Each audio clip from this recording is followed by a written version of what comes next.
Kung titingnan natin ang nakaraan, malinaw na hindi lang kalahati ng sanlibutan ang binura ng snap ni Thanos, kundi pati na rin ang kalahati ng mga nanonood ng Marvel. May iniwang matalinong pahiwatig ang Russo brothers sa pelikula at unti-unti lang bumabalik ang mga manonood ngayon para sa Spider-Man at Avengers Doomsday. Pero sa loob mismo ng universe, marami na rin ang nagbago. Sa katunayan, nasa taong 2028 na sila ngayon at 5 taon na pala ang nakalipas simula noong ginawa ni Tony Stark ang pangalawang snap. Hindi nyo ba napanood ang seryeng Miss Marvel at iba pang magagandang proyekto ng Multiverse Saga? Walang problema, ginawa na namin iyon para sa inyo. At sa susunod na 20 minuto, idedetalye at ilalahad namin sa inyo ayon sa pagkakasunod-sunod ng panahon kung ano ang nangyari sa loob ng universe sa mga nakalipas na taon. Isang video lang ito at handa na kayo para sa Spider-Man at maging sa Avengers nang hindi na kailangang dumaan sa nakakahilong panonood ng She-Hulk. At syempre, sasariwain din natin ang mga pangyayari sa iba pang mga pelikula at serye at ang pinakamahalaga ayon sa tamang timeline habang sunod-sunod silang nagaganap sa loob ng universe at nagkakaroon ng epekto sa isa't isa. Napakahalaga nito para sa mga susunod na pelikula kaya naman sa tingin namin ay karapat-dapat kaming makakuha ng like nyo sa video na ito.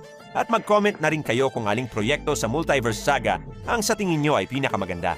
Nagsimula ito noong taglagas ng 2023 pagkatapos ng katapusan ng Endgame at ng snap ni Tony Stark. Sa usaping timeline, ang unang mahalagang tagpo ay nagmula talaga sa ibang universe dahil sa dulo ng 2023 naganap ang mga pangyayari sa pelikulang X-Men Days of Future Past. Sa orihinal na timeline noong 2023, pinatay ng mga Sentinel robot ang lahat ng mutant. Ipinadala ng mga nakaligtas si Wolverine para baguhin ang nakaraan, na nagawa naman niya at lumikha ng ibang timeline kung saan paggising niya noong 2023 ay nalaman niyang ligtas at buhay pa sina Cyclops, Jean Grey, Storm at ang iba pang mga kilalang mutant mula sa lumang grupo. Malamang na sa Avengers Doomsday ay ipapakita sa atin ang universe na ito. Dahil magaganap ang mga pangyayari sa Avengers sa taong 2028, nangangahulugan ito na 5 taon na ang lilipas sa kanilang mundo matapos ang masayang katapusan para sa mga mutant. Kung ano ang nangyari doon sa loob ng 5 taon ay ipapaliwanag sa atin sa Avengers Doomsday. Samantala, sa pangunahing universe ng Marvel sa dulo ng 2023, naganap ang mga pangyayari sa seryeng WandaVision. Dahil sa labis na pighati sa pagkamatay ni Vision, binihag ng Scarlet Witch ang bayan ng Westview at nang hindi sinasadya ay ginawa itong isang comedy show kung saan buhay si Vision at ang mga residente ay napilitang gumanap sa mga ibinigay na papel sa kanila. Nagkaroon pa nga sila ng mga anak habang ang pamahalaan naman ay nagmamasid mula sa luar ng protektadong harang at unti-unting binubuo ang bagong bersyon ng Android gamit ang mga labi ng totoong Vision. Siyempre, gumagana lang ang bagong Vision sa mga partikular na utos at limitado ang kakayahan nitong makaramdam para sa kaligtasan. At sa loob ng bayan, nabunyag na may isa pang mangkukulam sa likod ng lahat, si Agatha, na sa pamamagitan ng isang nakakatuwang kanta ay nagbunyag ng kanyang plano, ngunit natalo rin ni Wanda sa isang napakamura at binatikos na katapusan na may mahinang graphics. Pareho ring nakaranas ang dalawang Vision ng mga kakaibang special effects kung saan ang totoong Vision ay nagpadala ng kanyang mga alaala nang walang pisikal na ugnayan sa bersyong may mga limitasyon. Lumipad ito patungo sa hindi malamang direksyon at babalik kasama ang sarili nitong serye sa Oktubre ng taong ito. At si Wanda naman, nang mabatid ang tindi ng pinsalang na idulot niya, ay pinakawalan ng mga tao at isinakripisyo ang virtual na Vision at ang kanyang mga anak. Dahil sa totoo lang, mabuti naman talaga ang kanyang puso. Pero sandali lang, hindi pala ganoon kabuti. Sa post-credit scene, ipinakita na binabasa ng Scarlet Witch ang madilim na aklat na Darkhold at naririnig niya ang mga tinig ng kanyang mga anak na nagpapahiwatig na baka nga totoo sila at nagbibigay daan sa muli niyang pagtawid sa madilim na panig. Tila dahil dito labis na sumama ang loob ng actress na si Elizabeth Olsen kaya hayagan niyang binatikos ang Marvel at na blacklist dahilan para maglaho siya sa lahat ng mga proyekto ng studio pagkatapos ng pelikulang Doctor Strange in the Multiverse of Madness. Pero bago pa ito mangyari sa timeline, may isa pang malaking kaganapan sa loob ng universe. Nagulat ang mga tao sa buong mundo nang makita si Sam Wilson sa kanyang kakaibang puting kasuotan bilang bagong Captain America. Ang mga pangyayari sa seryeng The Falcon and the Winter Soldier ay naganap 6 na buwan pagkatapos ng snap ni Tony sa simula ng 2024. At ipinapakita sa atin na ang snap ni Tony ay hindi pala isang ganap na masayang katapusan. Ang kalahati ng populasyon na bumalik na inaakalang patay na ay nangangailangan ng makakain at matitirhan. Ngunit walang sapat na yaman o espasyo ang kalahati na nakaligtas sa snap ni Thanos. May mga pagkakataon na ang bahay ng taong nawala pagkatapos ng snap ay may nakatira na palang iba at walang nakakaalam kung ano ang dapat gawin doon. Sinusubukan itong ayusin ng samahang Global Repatriation Council na may hahambing sa United Nations, kung saan ang pangunahing layunin nila ay pabalikin ang lahat sa kani-kanilang mga lugar bago pa man naganap ang snap ni Thanos. At para mas madali habang inihahanda ang mga tirahan para sa mga nagbalik pagkatapos ng snap, nagtayo sila ng mga kampo na binabantayan ng mga gwardiya. Mahigpit naman itong tinutulan ng samahang Flag Smashers na naniniwalang hindi ito makatarungan at walang sino man ang may karapatang kumuha sa kanilang kalayaang lumaban. Sa katunayan, ang mga radikal na ito ay kilala sa pangbobomba, pagpatay at pagkidnap. At pagkatapos nito, sinubukan pa silang ipagtanggol ni Sam Wilson. Dito na nagsimula ang magulong takbo ng kwento kung saan sinubukan ng Marvel na gumawa ng isang serye tungkol sa magkaibang pananaw sa moralidad. Kaso ang nangyari, ang lahat ng karakter ay nagmukhang walang katuturan ang mga ginagawa. Ang isang panig ay gustong kunin ang mga tirahan ng mga tao, habang ang kabila naman ay nagpapasabog bilang protesta. At si Sam Wilson naman, parang ginagawa pang bayani ang isang mamamatay tao at nagpahayag ng talumpating tila ginawa lang ng artificial intelligence na wala namang malinaw na punto. Sa huli, ang samahang Global Repatriation Council ay pumayag sa mga kasunduan na hindi naman ipinakita sa atin. Ang mga radikal ay pumayag din sa mga bagay na hindi rin ipinakita. At pagkatapos noon, hindi na muling binanggit ng Marvel ang paksang ito. At nga pala sa ilang episode ay ibinigay kay John Walker na may ugaling tila huwarang pulis ang kalasag ng Captain America na ginamit niya ng walang pag-aalinlangan para patayin sa pamamagitan ng pagpalo ang isang kriminal sa harap mismo ng mga kamera bago ibalik ang kalasag kay Sam Wilson. Samantala si Bucky naman sa serye ay naroon lang para magbiro ng pilit sa mga usapan at humingi ng paumanhin sa itim na Captain America na nalaman nating nilikha rin pala ng pamahalaan ng United States. Ngunit ang lahat ng papuri ay napunta sa masamang bersyon ni Steve Rogers. Kasabay nito ipinalabas din ang seryeng What If kung saan sa halos bawat ikalawang episode ay pinapakita na masama si Tony Stark. Sa ganitong paraan na parang ginagaya si Christopher Nolan, sinubukan nilang itanim sa isip ng mga fan ang ideya na may mga maling nagawa sina Tony at Steve at ang meron tayo ngayon ay ang mas tama at modernong bersyon ng mga karakter. Ang naging resulta, nabigo ito sa takilya at ibinalik ang dalawang veterano sa Avengers Doomsday. At kung tutuntunin ang timeline, sumunod dito ang pelikulang Shang-Chi na naganap din mga 6 na buwan pagkatapos ng snap ni Tony, pagkatapos mismo ng mga kaganapan sa The Falcon and the Winter Soldier. Wala nang nagbabanggit sa Global Repatriation Council. Normal lang ang takbo ng buhay. At kahit may mga taong pinasabog sa buong mundo noong nakaraang linggo, walang pakialam ang simpleng valet Parker na si Sean. Pero ang totoo, hindi pala siya si Sean kundi si Shang-Chi na tumakas mula sa kanyang mapang-aping bilyonaryong amang Asyano. Ang kanyang ama ang totoong mandarin at may-ari ng 10 singsing mula sa Iron Man. At sa buong pelikula, sinisikap ni Shang-Chi na huwag mapatay ang kanyang ama, mabuhay, at ipaliwanag sa kanyang kaibigang si Katie kung bakit ipinagbawal sa China ang pelikula tungkol sa isang Chinong superhero. Ang dahilan ay nag-ugat sa lumang panayam ni Simu Liu, kung saan nawalan siya ng suporta mula sa mga Chinong manonood matapos niyang sabihin na mahirap ang buhay sa China at mas magandang buhay ang ibinigay sa kanya ng Canada. Napakahigpit ng parusa sa mga ganitong salita doon, kaya ang proyekto ng Marvel na para sana sa mga manonood na Asyano ay hindi man lang naipalabas sa pangunahing bansa sa Asya at nalugi sa pananalapi. Nanganib din ang karera ni Simu Liu pagkatapos nito, ngunit naging madiskarte siya na ibalik ang kanyang reputasyon at mapapanood siya sa Avengers Doomsday. At sa totoo lang, maganda naman ang kinalabasan ng pelikula. Natapos ang pelikula noong tag-init ng 2024 at doon na nagsimula ang dalawang magkasunod na pelikula tungkol kay Spider-Man. Siguradong naaalala niyo pa ang mga ito. Una, pagkatapos ng pagkamatay ni Tony, nagpunta si Peter sa Europa para magtapat ng kanyang nararamdaman sa kanyang kaklase, ngunit naisahan siya ni Mysterio na nagbunyag pa ng kanyang totoong pagkatao. At pagkatapos noon, nakiusap si Peter kay Doctor Strange na tulungan siya na humantong sa pagbura ng alaala tungkol sa kanya sa lahat ng kanyang mga mahal sa buhay. Bukod dito, nagpahiwatig din ang Marvel sa buong pelikula ng isang mahalagang bagay sa hinaharap sa pamamagitan ng Statue of Liberty na kinulayan katulad ng disenyo ng Captain America. At kung para saan talaga iyon ay nananatiling isang malaking misteryo hanggang ngayon. Kasunod nito sa timeline, noong taglagas at taglamig ng 2024, naging napakaabala ng Marvel. 3 proyekto ang sunod-sunod na ipinalabas at ang una rito ay ang Eternals. Isang pelikula tungkol sa grupo ng mga walang kamatayan, makapangyarihan at maalamat na mga tao na nanatili sa daigdig sa loob ng 7,000 taon nang walang ginagawa. Dumating si Hitler o ang pagsalakay ng mga Chitauri pero wala silang pakialam. Noong binura ni Thanos ang kalahati ng sanlibutan, may day off sila at hindi nagtatrabaho. Nagtitipon-tipon lamang ang mga bayaning ito para sa hapunan ng pamilya dahil para sa kanila ay mas mahalaga ang pamilya sa lahat ng bagay. At sa isa sa kanilang mga hapunan, nalaman nila na ang daigdig ay isa lamang incubator para sa higanting nilalang sa kalawakan na si Tiamat, na gigiba sa planeta kapag siya ay isinilang. Dito na magsisimula ang isang mahabang drama tungkol sa mga malulungkot na nililalang na walang kamatayan kung saan ang isa ay gustong sumunod sa utos, ang iba naman ay gustong makialam, habang si Kit Harington naman ay naghahangad na makahanap ng magandang papel pagkatapos ng Game of Thrones. Ang naging wakas, si Ikaris, na tila hindi na nakayanan ng kakaibang takbo ng kwento, ay lumipad patungo sa araw para mamatay at nailigtas ang daigdig sa huling sandali. Pagkatapos nito, ang mga tao ay walang pakialam sa loob ng maraming taon kahit na may isang higanting Diyos na gawa sa bato na kasing laki ng isang kontinente ang nakatayo sa karagatang Indian. Walang sinuman ang nakakaalala sa kanya dahil abala ang lahat sa nalalapit na bagong taon na ng 2025. Ang panahong ito ay ipinapakita sa serye tungkol kay Hawkeye na gumanap na parang pagod na Batman na naghasik ng takot sa mga kriminal sa loob ng 5 taon pagkatapos ng snap ni Thanos. Hinarap ni Clint ang kanyang nakaraan sa pamamagitan ng kanyang tagahanga na si Kate Bishop at ng bagong Black Widow na si Yelena Belova na niloko para patayin siya.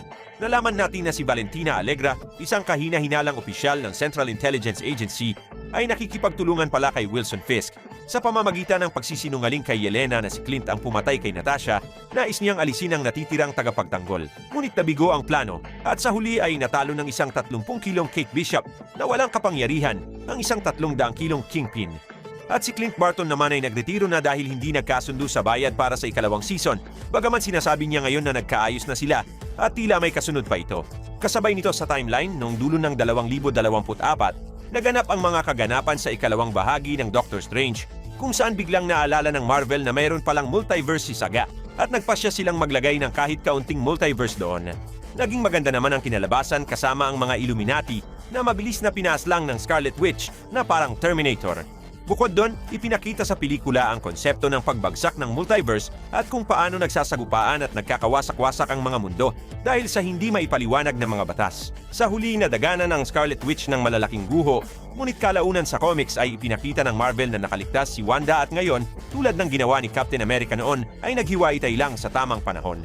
Nakatagpo naman ni Dr. Strange si Clea na ginampanan ni Charlize Theron na mismong nagsabi na wala siyang kaalam-alam kung sino ang karakter na iyon at kung bakit kailangan siya sa Marvel. At doon unang nag-isip si Kevin Feige na kailangan ng gumawa ng paraan para sa universe. Ang serye tungkol kay Loki ang ginawang batayan na naging isang pambihirang tagumpay. Nagustuhan ito ng mga manonood at nakakuha ng napakaraming panonood.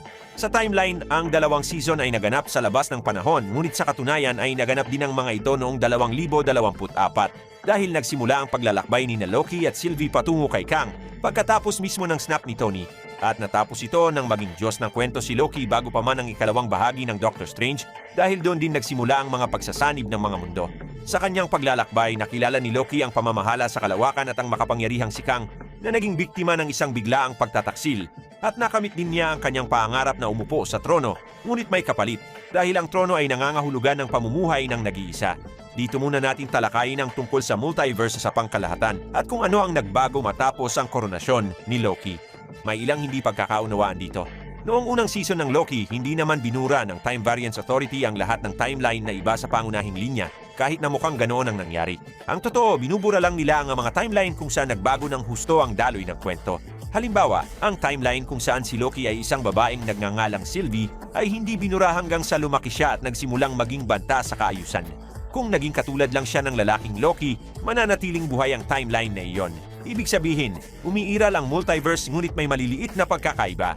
Ang pangunahing layunin ay para isilang si Kang the Conqueror bilang si Victor Timely at dahil limitado siya sa teknolohiya ng nakaraan, hindi niya magagawang maglunsad ng digmaan sa pagitan ng mga universe. Matapos ang koronasyon, binago ni Loki ang mga patakaran at ginawang mas malaya ang multiverse na siyang naging dahilan ng pagsilang ng iba't ibang bersyon ni Kang at ng post-credit scene sa Quantumania. Hindi ito nagustuhan ng lahat sa loob ng Time Variance Authority at sa Deadpool and Wolverine, ang grupo ni Agent Paradox ay sumalungat kay Loki. Kaya naman sa huli ay inaresto sila matapos ipakita ang magandang pangangatawan ni Hugh Jackman. Bukod dito sa ikatlong Deadpool, sa tulong ng mga bagong patakaran ni Loki ay nailigtas ang universe ng Fox at ang pangunahing Wolverine doon ay si Hugh Jackman. Kung ito nga ba ang universe sa X-Men Days of Future Past at Avengers Doomsday, abangan na lang natin at doon natapos ang 2024 para sa Marvel. Nagsimula ang magulong 2025 kung saan ang unang proyekto ay ang Moon Knight kung saan nagpasya ang Marvel na huwag gumawa ng tipikal na kwentong superhero kundi isang psychological thriller tungkol sa isang taong may malalim na pagkabalisa. Naging napakaganda nito, ngunit para lamang sa karakter. Sa pananaw naman ng buong universe, naging magulo ito dahil lumabas na bukod sa mga Eternals, mayroon din palang mga Diyos ng Ehipto sa mundo na walang pakialam kina Thanos at Chitauri. Maaari mong ibalik ang panahon ng libu-libong taon nang hindi man lang napapansin ni Doctor Strange. At syempre, Wala pa ring pakialam ang lahat sa pagkakaroon ng isang higanting Diyos na gawa sa bato sa daigdig. Sinubukan naman itong banggitin sa ikalawang bahagi ng Black Panther na naganap pagkatapos nito noong 2025. Ngunit hindi lumampas sa mga paglindol at pagyanig ang naging pagtalakay dito. At nalaman din natin na sa Marvel ay may mga nakatira pala sa ilalim ng dagat, ang mga Talokanil, na wala ring pakialam sa mga Chitauri at sa snap ni Thanos. Nakipagdigma ang Wakanda sa kanila para hindi sila makipag-away sa buong mundo. Matapos ang matinding pighati, tinanggap ni Shuri ang titulong Black Panther. At sa huli, pagkatapos ng malaking labanan ay nagpahayag ng talumpati tungkol sa kapayapaan at pinatawad si Namor. Ngunit walang sino man ang nagbigay ng vibranium sa United Nations. Pagkatapos nito sa timeline, napuno ang cinematic universe ng napakaraming serye. Sa Echo, sinubukan ng Marvel na ipaalala na mayroon pang mga kriminal sa lansangan at muling ipinakita si Kingpin. Sa She-Hulk naman, sinubukan nilang ipaalala na mas mahirap ang buhay ng mga kababaihan sa mundo kumpara kay Hulk. Sa Miss Marvel, ipinaalala nila na 7 taon na ang nakalipas ng bilhin ng Disney ang Fox at may mga mutant pala sa mundo. At sa Ironheart naman, ipinakita na si Tony Stark ay isa lamang mapalad na inventor at kayang gawin ng kahit sinong babaeng Afro-American ang kanyang mga nagawa. Sa pangkalahatan, maaari namang panoorin ang lahat ng nasa listahan maliban sa She-Hulk. Hindi naman masama ang mga proyekto mismo, kundi ang kanilang kinalalagyan sa universe. Ang pinaka-controversial na proyekto sa listahang ito ay ang Secret Invasion, kung saan nagpasya ang Marvel na isa pelikula ang isa sa mga pinakatanyag na comics gamit ang budget na $250 milyong. Ngunit dahil sa takot na baguhin ng nakasanayan ay nag-espiya na lamang sila sa isa't isa sa mga madidilim na silid, habang kinokolekta naman ng kontrabida ang dugo ng mga Avengers na parang isang bihirang koleksyon. Sa huli, nakuha ng karakter ni Emilia Clarke ang kapangyarihan ng lahat ng mga Avengers na naging dahilan para siya ang maging pinakamalakas na nilalang sa Marvel at ipinaalam sa mundo ang tungkol sa mga alien. Ngunit walang nangyari, katulad ng natutulog na Diyos sa karagatan. Walang pakialam ang lahat, nakalimutan na ito.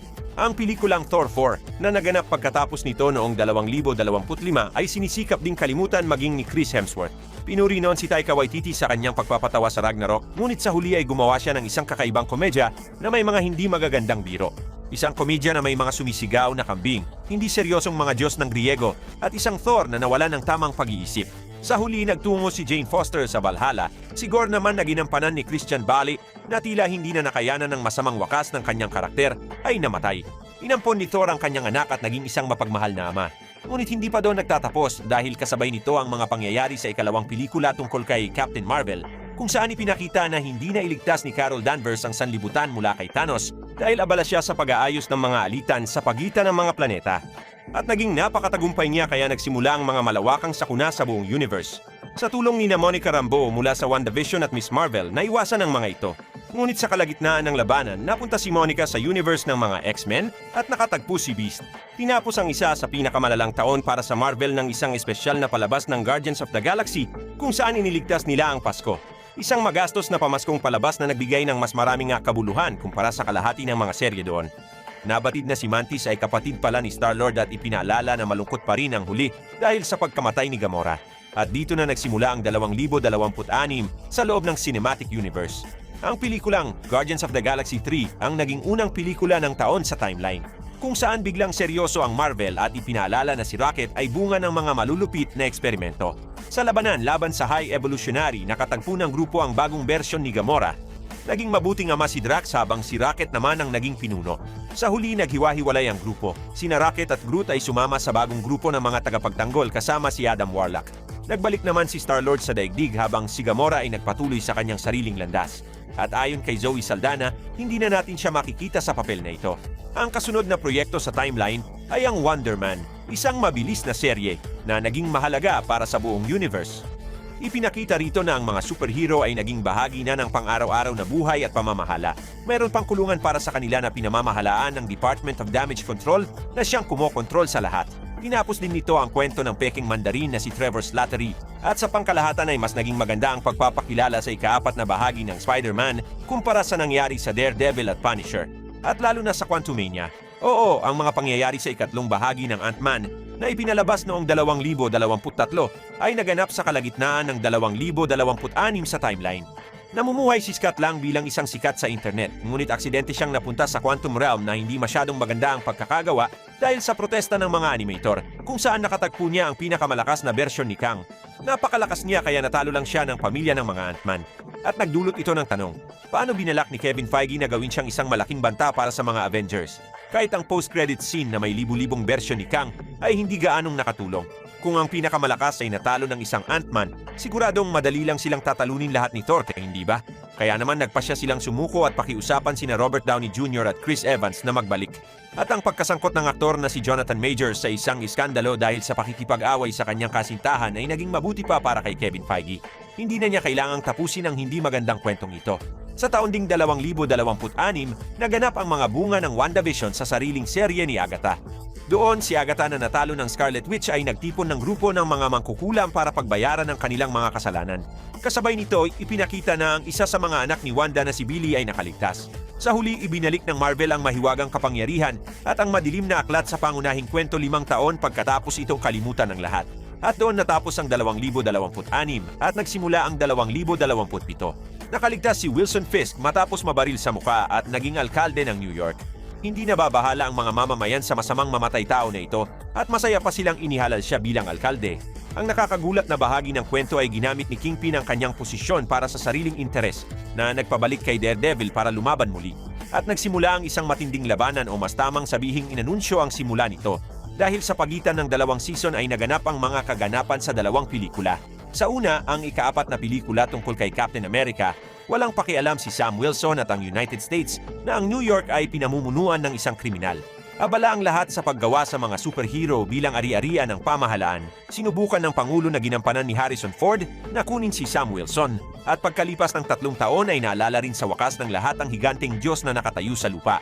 Sa loob nito ay nakatagpo sila ng adamantium at nagsimula ang agawan ng kapangyarihan sa politika kung sino ang makakakuha nito.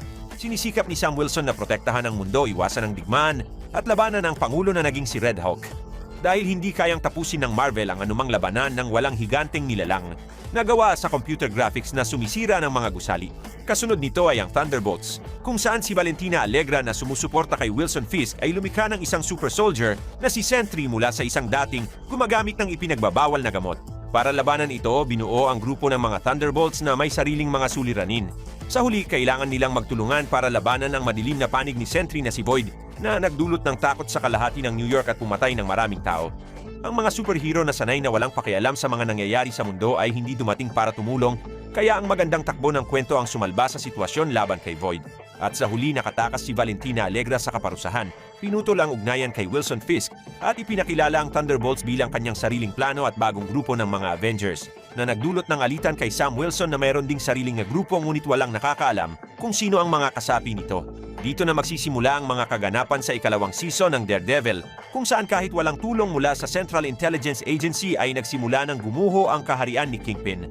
Sa tulong ni Jessica Jones, natalo ni Matt Murdock ang kanyang kaaway na walang pakialam si Spider-Man, ang mga bagong Avengers o ang grupo ni Sam Wilson.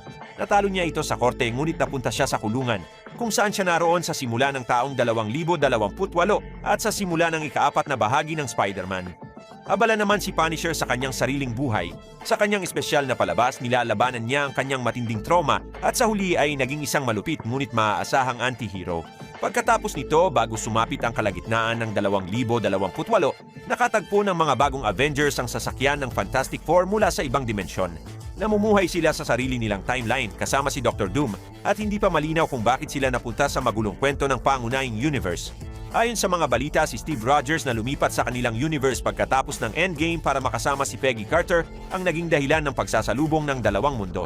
Tingnan na lang natin kung ano ang mangyayari. Ngunit hindi natin dapat sisihin si Captain America. Ang pagsasanib ng universe ng Fantastic Four ay mangyayari pa rin kahit wala siya, sa ibang dimensyon nga lang. Sa huli, si Sylvie ang may kasalanan dahil pinatay niya ang bersyon ni Kang at pinakawalan ang multiverse na nagdulot ng kawalan ng kaayusan. Ginamit din ito ni Doctor Strange na 100 beses nang nakialam sa buhay ng ibang mga mundo.